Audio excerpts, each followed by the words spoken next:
Hello साथियों, मैं शुभम कुमार स्वागत करता हूं आप सभी का हमारे YouTube चैनल डिग्री ज्ञान क्लासेस में। तो दोस्तों, आज से हम लोग एक नई सीरीज़ ला रहे हैं। ये हमारा पहला क्लास है और आप लोग जैसा कि देखे होंगे हमारे पोस्टर में, यह सीरीज़ डेडिकेटेड थी हमारी INTPC और ग्रुप डी वाले लोग के लिए। और इसमें जितने भी क्वेश्चन हम लोग करवाएंगे वो सारे एग्ज़ाम ओरिएंटेड होंगे, CBT 1 और CBT 2 के लिए, और सारे प्रीवियस ईयर फ्रेश क्वेश्चन होंगे दोस्तों। और मैं कोशिश करूंगा एक क्वेश्चन में ज़्यादा से ज़्यादा इन्फॉर्मेशन आपको देने का, ठीक है। एक क्वेश्चन से एटलीस्ट आपको 20-25 रिलेटेड फैक्ट्स बता दूंगा जो कि एग्ज़ाम के लिए बहुत इंपॉर्टेंट है, जो आपके प्रिपरेशन को बूस्ट अप करेंगे। तो चलिए फिर आगे बढ़ते हैं दोस्तों। ये हमारा टेलीग्राम चैनल है। अगर आप लोगों को हमारी किसी भी वीडियोज़ की PDF चाहिए हो तो हमारे टेलीग्राम चैनल से जुड़िए, हम लोग सारा PDF प्रोवाइड करवा देते हैं।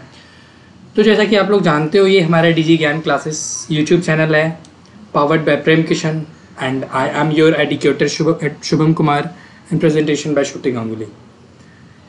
दोस्तों, अभी तक आप लोगों ने हमारे चैनल को लाइक नहीं किया है तो कीजिए, सब्सक्राइब कीजिए।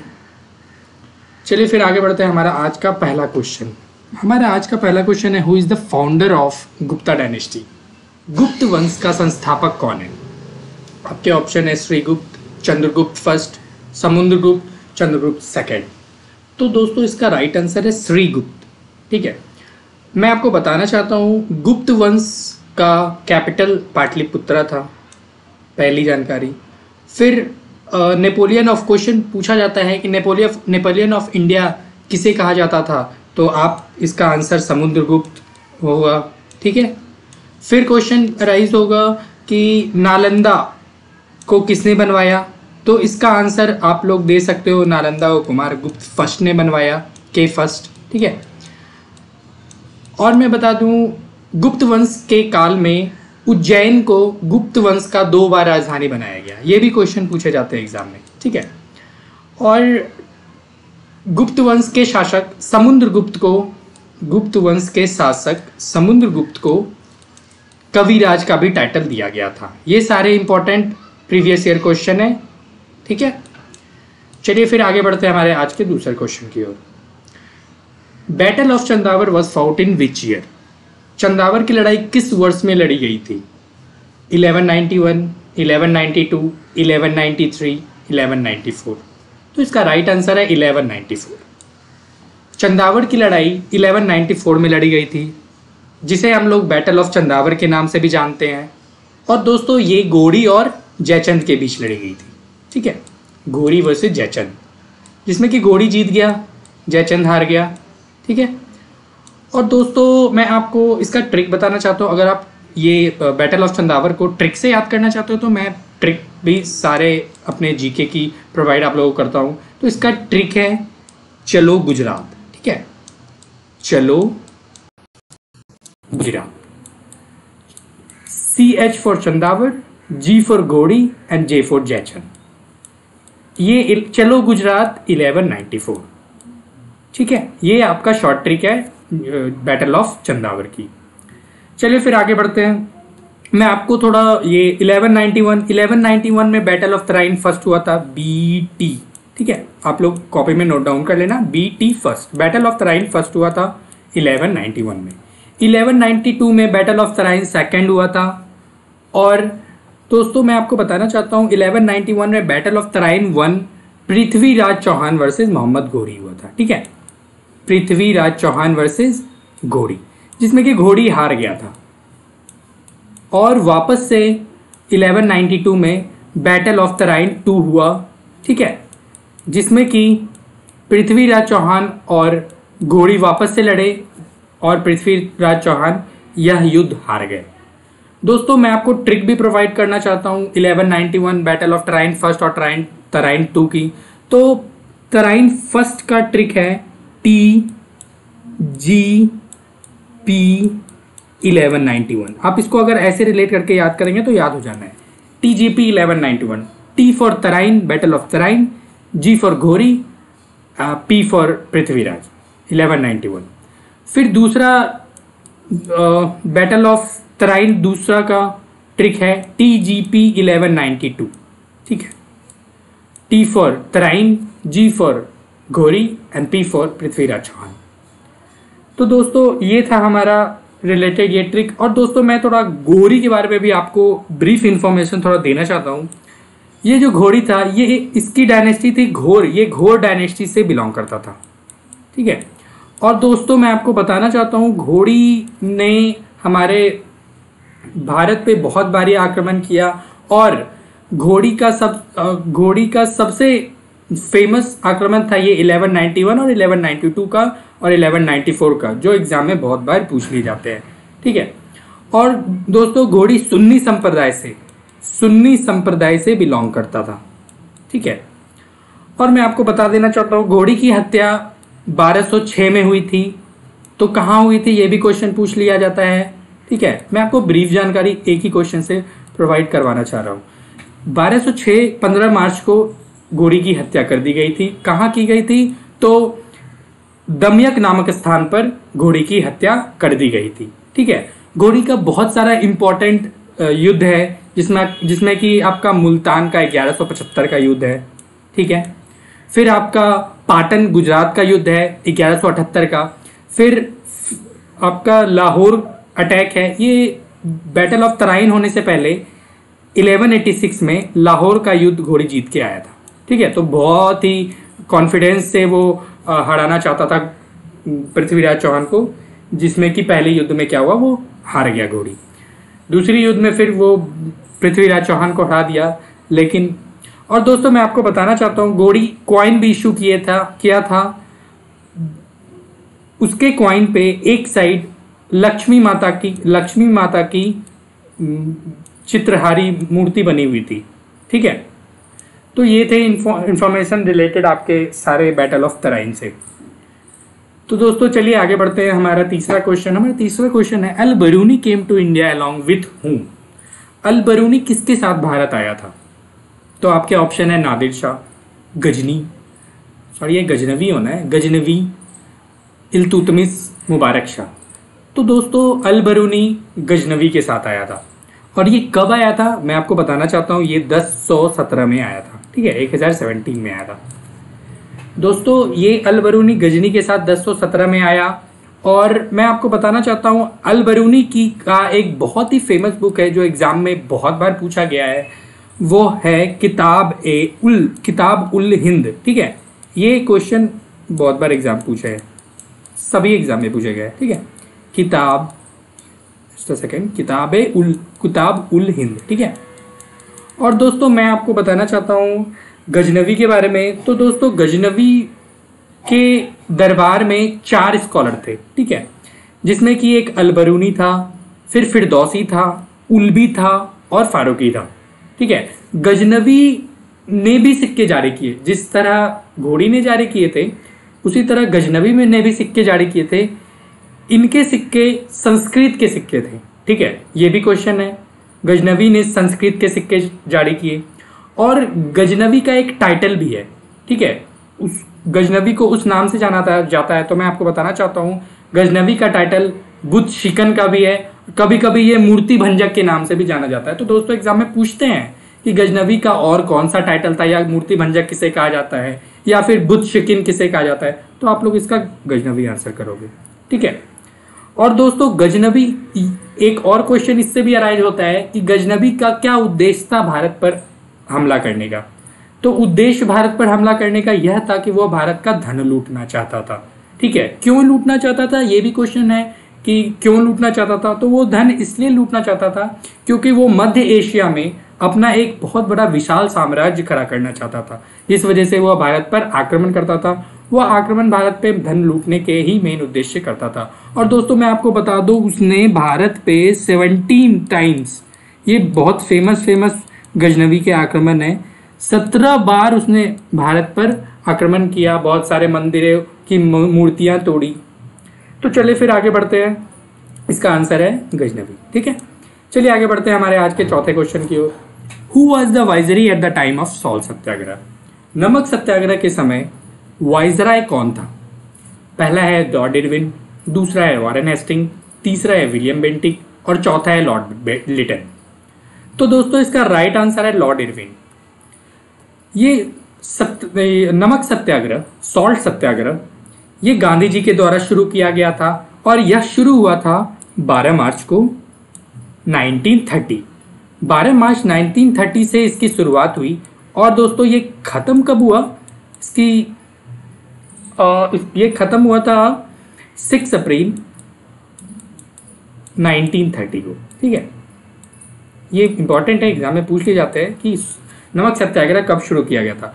दोस्तों गांधी जी ने 12 मार्च 1930 को अपने 78 वॉलंटियर के साथ यह 240 मील की दूरी को ट्रैवल किए और ये 6 अप्रैल को दांडी पहुंचे। शुरू कहाँ से किए थे, तो साबरमती आश्रम से शुरू किए थे और ख़त्म कहाँ किए, दांडी पकड़ कर ख़त्म किए।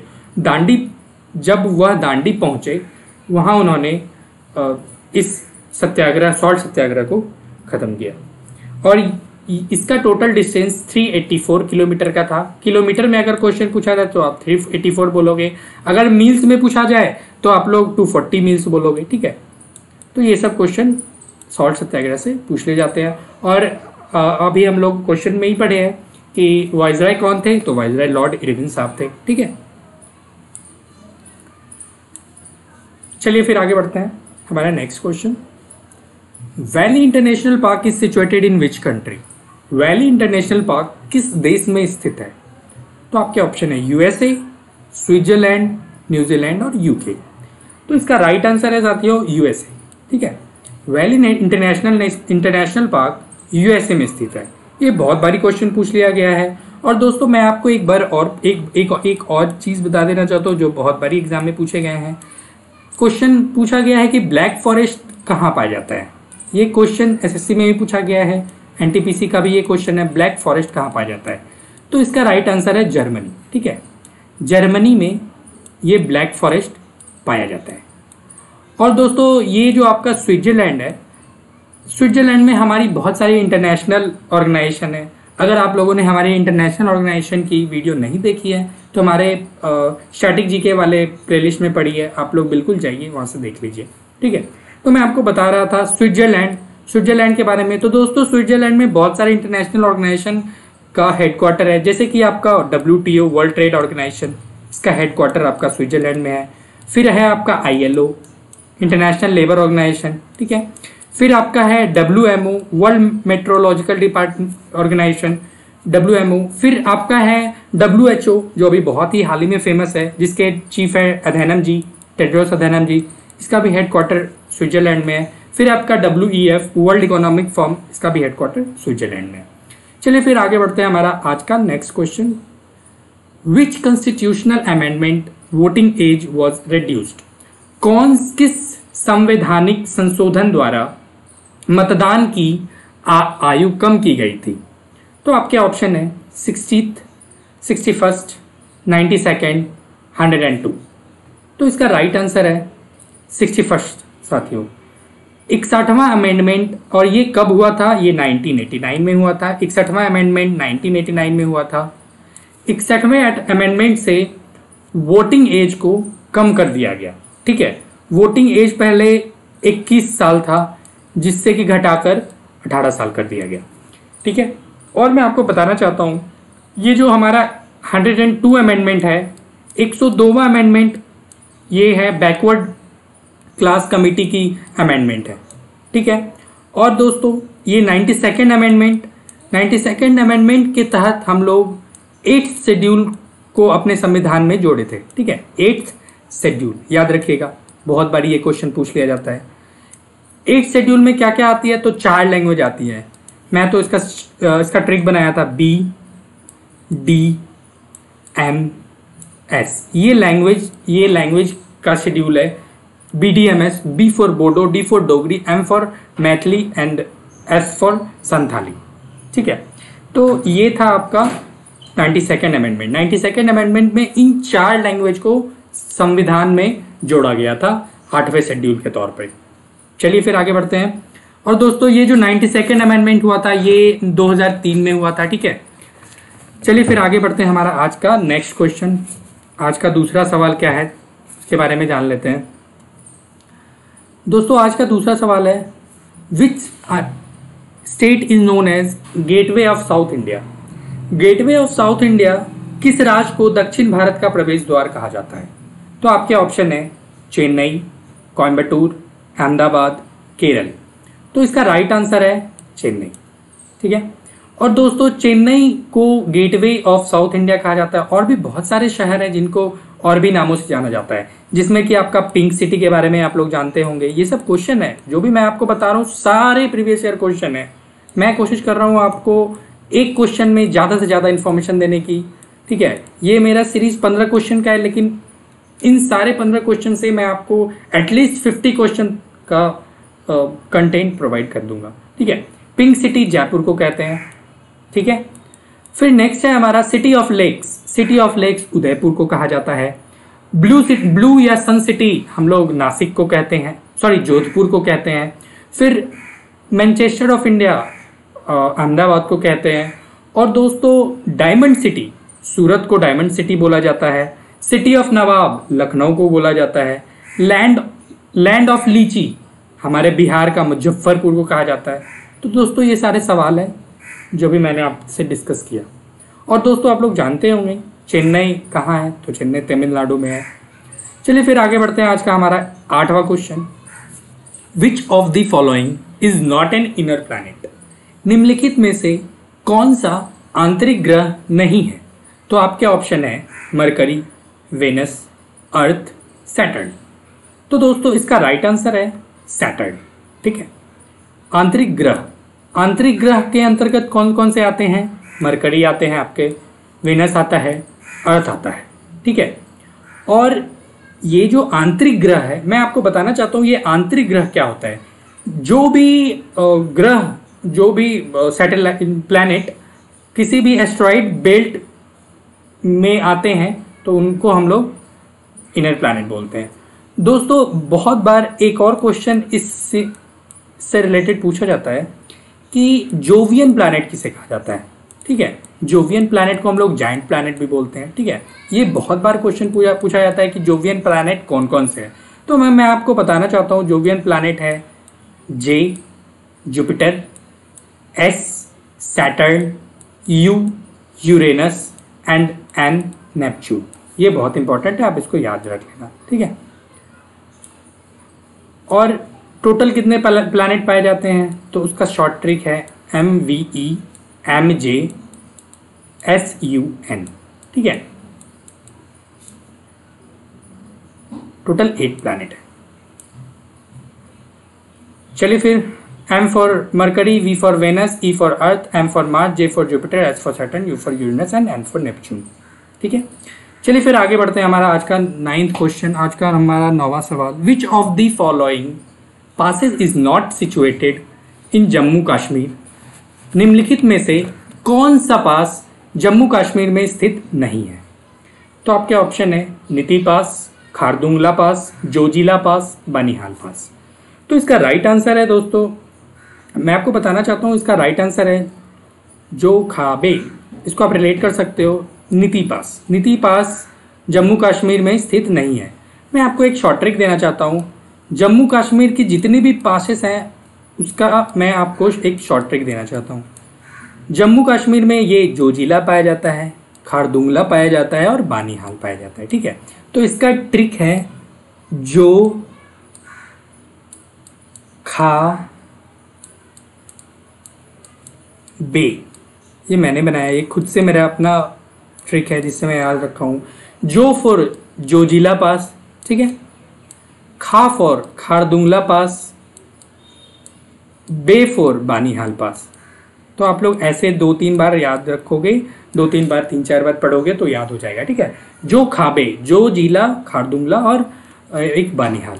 दोस्तों मैं हिमाचल प्रदेश में कौन कौन सा पास है उसके बारे में भी बता देना चाहता हूँ और उसके ट्रिक के साथ मैं आपको बताना चाहता हूँ। ठीक है। हिमाचल प्रदेश में कौन कौन से पास पाए जाते हैं? तो दोस्तों हिमाचल प्रदेश में बारालाचा पाया जाता है। ठीक है, बारालाचा। फिर है आपका शिपकीला, SHIP, शिपकीला। फिर नेक्स्ट है आपका रोहतांग। ये तीनों पास आपके हिमाचल प्रदेश में पाए जाते हैं। दोस्तों इसका ट्रिक है अरुणाचल का शिप बहुत बड़ा है, बहुत बड़ा रोहित के पास। ठीक है, रोहित, यार इसको लिख लो ना। तो अरुणाचल का शिप बहुत बड़ा है रोहित के पास, तो आप ट्रिक कुछ भी बना लो, कुछ से भी ट्रिक हो जाता है। तो अरुणाचल, सॉरी हिमाचल, हिमाचल का शिप बहुत बड़ा है। हिमाचल के बारे में हम लोग पढ़ रहे थे, तो हिमाचल का ये पासेस के बारे में पढ़े, तो हिमाचल का शिप बहुत बड़ा है ये आपका लास्ट में रोहतांग, रोहित के पास। तो आप इसका शॉर्ट ट्रिक ये बना लो। फिर नेक्स्ट है हमारा, या इसका एक और ट्रिक बना सकते हो, हिमाचल का बड़ा शिप रोहित के घर के पास है। ठीक है, हिमाचल का बड़ा शिप रोहित के घर के पास है। तो हिमाचल में है शिप कीला, रोहित, रोहतांग, बड़ा लाचा। ठीक है, चलिए फिर आगे बढ़ते हैं। आज का हमारा 10th question, which is the highest peak of Sahyadri? Sahyadri की सबसे ऊंची चोटी कौन सी है? तो आपके ऑप्शन है अनाईमुडी, दोदा बेटा, नीलगिरी एंड, इसमें एल छूट गया है, Nilgiri and none of these. तो दोस्तों मैं आपको बताना चाहता हूँ शायहादरी की सबसे ऊंची चोटी अन्नाईमुडी है। ठीक है, अन्नाईमुडी शायहादरी की सबसे ऊंची चोटी है। और दोस्तों यह वेस्टर्न घाट में, WG मैं लिख देता हूँ, वेस्टर्न घाट में पाया जाता है। ठीक है, और मैं आपको बताना चाहता हूँ ये कहाँ पाया जाता है, तो ये केरल और तमिलनाडु के बॉर्डर पे पाया जाता है। ठीक है, बॉर्डर। तो ये शायहादरी पीक, ये अन्नाईमुदी आपका वेस्टर्न घाट में पाया जाता है और तमिलनाडु और केरला के बॉर्डर पे पाया जाता है। ठीक है, और दोस्तों ये दोदा बेटा जो है, दोदा बेटा नीलगिरी पहाड़ी का हाईएस्ट पीक है। ठीक है, नीलगिरी पहाड़ी का हाईएस्ट पीक दोदा बेटा है। और दोस्तों मैं एक और इम्पॉर्टेंट फैक्ट बताना चाहता हूँ ये दोदा के बारे में। ये दोदा और बेटा, दोदा माने बहुत बड़ा होता है, बेटा माने हिल्स होता है, तो बड़ा हिल्स के नाम से दोदा बेटा नाम रखा गया ये हिल्स का। चलिए फिर आगे बढ़ते हैं। हमारा आज का 11th question, who was known as the slave of the slave? दास का दास के रूप में किसे जाना जाता था? तो आपके ऑप्शन है कुतुबुद्दीन ऐबक, आराम शाह, इल्तुतमिश, फिरोज शाह तुगलक। तो दोस्तों इसका राइट आंसर है इल्तुतमिश। ठीक है, जैसा कि मैं आपको बताना चाहता हूं, Iltutmish slave of the slave के नाम से जाना जाता है और इल्तुतमिश का कार्यकाल 1210 से 1236 का था। ठीक है, और साथियों मैं आपको बताना चाहता हूं यह जो इल्तुतमिश था वह कुतुबुद्दीन ऐबक का स्लेव था। ठीक है, दास था। और कुतुबुद्दीन ऐबक एक राजा घोड़ का स्लेव था। तो उस कुतुबुद्दीन ऐबक ने स्लेव डायनेस्टी का शुरुआत की। स्लेव डायनेस्टी का संस्थापक कुतुबुद्दीन ऐबक को जाना जाता है। ये बहुत इंपॉर्टेंट क्वेश्चन है, एग्जाम में बहुत पूछे जाते हैं। और दोस्तों कुतुबुद्दीन ऐबक का एक और इसको एक टाइटल मिला हुआ है, ये लख बश के नाम से भी जाना जाता है। ये एग्जाम में क्वेश्चन पूछ ले जाते हैं। ठीक है, और दोस्तों मैं आपको बताना चाहता हूँ कुतुबुद्दीन की 3 बेटियां थी, और ऑब्वियस सी बात है जब 3 बेटी होंगी तो 3 दामाद होंगे। कुतुबुद्दीन के 3 दामाद थे। पहला था नसीरुद्दीन कुबूचा, दूसरा यालदोज और तीसरा इल्तुतमिश। इल्तुतमिश बदायूं का सूबेदार था। ठीक है, जैसा कि मैं आपको बता रहा हूँ। और दोस्तों 1215 में बैटल ऑफ तराइन थर्ड, 1191 में बैटल ऑफ तराइन फर्स्ट हुआ, फिर सेकंड, दोनों लड़ा गया घोड़ी और पृथ्वीराज चौहान के बीच में। लेकिन बैटल ऑफ तराइन थर्ड हुआ था 1215 में। ठीक है, जिसमें इल्तुतमिश और ये यालदोज दोनों की लड़ाई हुई और इल्तुतमिश जीत गया। ठीक है, जिससे कि वह कुतुबुद्दीन ऐबक का सारा राजपाट स्लेव डायनेस्टी का वह राजा बन गया। ठीक है, और दोस्तों मैं आपको ये भी बताना चाहता हूँ, ये भी एग्जाम में पूछ लिया जाता है कि कुतुबुद्दीन ने क्या क्या बनवाया था। तो 2.5 दिन का झोपड़ा, 2.5 दिन का झोपड़ा कुतुबुद्दीन साहब ने बनवाया है। फिर आपका है कुतुब मीनार कुतुबुद्दीन ने बनवाया है।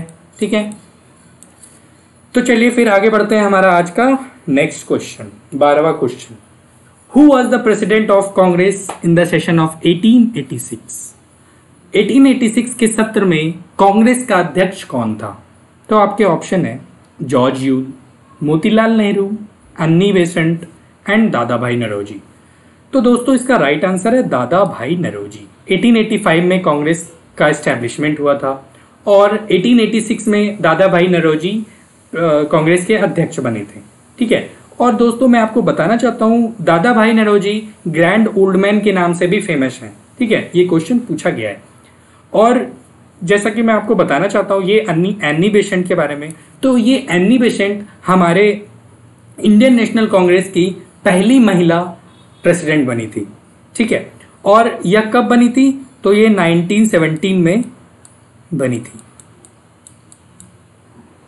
फर्स्ट वुमेन प्रेसिडेंट, भारत की first women president, sorry Bharat की नहीं, फर्स्ट वुमेन प्रेसिडेंट, भारत की वो फर्स्ट वुमेन प्रेसिडेंट तो ये बनी थी सरोजनी नायडू जी। चलिए फिर आगे बढ़ते हैं। हमारा आज का नेक्स्ट क्वेश्चन 13 नंबर, हमारा आज का 13 नंबर है, first Nizam of Hyderabad was, Hyderabad का पहला निजाम कौन था? तो आपके ऑप्शन है मीर जाफर, कुलीच खान, अलीवर्दी खान, सिराजुद्दौला। तो दोस्तों इसका राइट आंसर है कुलीच खान। कुलीच खान को हम लोग, कुलीच खान का और भी नाम था जैसे कि निजाम उल मुल्क भी कुलीच खान को कहते हैं, और आसिफ जाह भी हम लोग, कुलीच खान का ये टाइटल था। ठीक है, नाम था। तो कुलीच खान का 3 नाम था, एक था निजामुल मुल्क और आसिफ जाह। चलिए फिर आगे बढ़ते हैं। हमारा आज का 14 question, Kudankulam nuclear power plant is situated in which state? Kudankulam परमाणु ऊर्जा संयंत्र किस राज्य में स्थित है? आपके ऑप्शन है कर्नाटक, तमिलनाडु, केरल, आंध्र प्रदेश।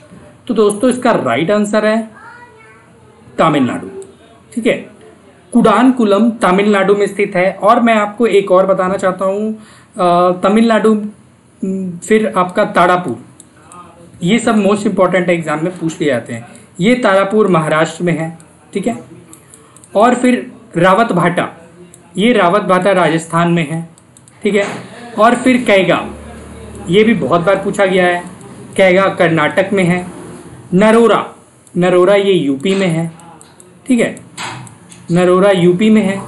और दोस्तों काकरापाड़ा, ये भी बहुत बार पूछा गया है, काकरापाड़ा ये आपका गुजरात में। तो ये सारे इंपॉर्टेंट परमाणु ऊर्जा संयंत्र थे जो बहुत सारे एग्जाम में पूछे गए हैं, चाहे वो एसएससी हो, रेलवे हो, एनटीपीसी हो, पीएससी हो, यूपीएससी हो, सारे एग्जाम में ये सारे क्वेश्चन पूछे गए हैं। फिर हमारा आज का लास्ट क्वेश्चन है, the book Thoughts on Pakistan was written by whom? Pakistan पर विचार पुस्तक किसके द्वारा लिखी गई थी? आपके ऑप्शन है जवाहरलाल नेहरू, BR अम्बेडकर, मोतीलाल नेहरू, खुशवंत सिंह। तो दोस्तों इसका राइट आंसर है BR अम्बेडकर। अम्बेडकर साहब जी ने यह बुक लिखा था, पाकिस्तान पर विचार, थॉट्स ऑन पाकिस्तान। दोस्तों जैसा कि आप लोग जानते भी होंगे, BR अम्बेडकर हमारे भारत के, BR अम्बेडकर जी को हमारे संविधान का जनक माना जाता है, और BR अम्बेडकर भारत के पहले लॉ एंड जस्टिस मिनिस्टर बने थे। ठीक है, और इनको 1990 में मरणोपरांत भारत रत्न से 1990 में मरणोपरांत, ठीक है, मरणोपरांत भारत रत्न से सम्मानित किया गया था। तो दोस्तों ये था आज हम लोग का एनटीपीसी सारा इम्पोर्टेंट रिलेटेड क्लास। दोस्तों अगर आप लोगों को हमारे ये क्लास अच्छा लगा हो तो कमेंट कीजिए। हम लोगों को आपके कमेंट चाहिए, आप लोगों का फीडबैक चाहिए, आप लोगों को ये कैसा क्लास लगा, आप लोगों को हमारा क्वेश्चन कैसा लगा। हम लोगों ने एक क्वेश्चन में आपको बहुत सारे इन्फॉर्मेशन देने की कोशिश की है। तो दोस्तों जैसा कि आप लोग जानते हो, डीजी ज्ञान क्लासेस हमारा यूट्यूब चैनल है, powered by Prem Kishan, and I am your educator Shubham Kumar, presented by Shruti Ganguly. और दोस्तों आज हमारी जनरल साइंस की भी क्लास होंगी, वो आपकी श्रुति मैम लेगी। मैं जितने भी ये क्लास में सारे पॉलिटी से, ज्योग्राफी से, हिस्ट्री से सारे रिलेटेड क्वेश्चन थे। तो बताइएगा ज़रूर आप लोगों को हमारा ये सेशन कैसा लगा, और अगर आप लोगों को हमारा ये सेशन अच्छा लगता है तो हमारे वीडियोज़ को लाइक कीजिए, शेयर कीजिए और हमारे चैनल को सब्सक्राइब कीजिए। Thank you.